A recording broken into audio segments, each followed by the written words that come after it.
Eid Mubarak to all the Bangladeshi players, all the Bangladeshis, they played really well.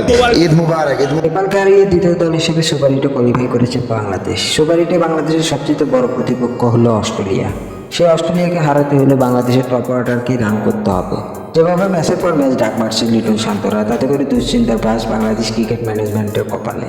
কেননা অস্ট্রেলিয়ার বিপক্ষে match জিততে গেলে এই দুই ব্যাটসম্যানকে খেলতে হবে কার্যকরী জিনিস, তা নাহলে অস্ট্রেলিয়ার বিপক্ষে ম্যাচ জিততে পারবে না বাংলাদেশ। কেননা অস্ট্রেলিয়ার বিপক্ষে খেলতে গেলে 160 থেকে 70 রান না করলে লড়াই করা সম্ভব না।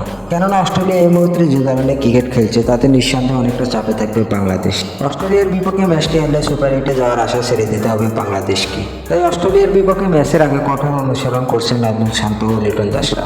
যেখানে কিনা অস্ট্রেলিয়ার ব্যাটসম্যান ডেভিড ওয়ার্নার 4 ম্যাচে করেছেন 160 রান, সেখানে বাংলাদেশের top order batsman Najmul Hossain Shanto 4 ম্যাচে করেছেন 25 রান। তাই এই জায়গায় বোঝা যায় অস্ট্রেলিয়া থেকে কত পিছিয়ে আছে বাংলাদেশি ব্যাটসম্যানরা। তাই এখন দেখার বিষয় অস্ট্রেলিয়ার বিপক্ষে রানে ফিরতে পারে কিনা নাজমুল শান্ত ও লিটন।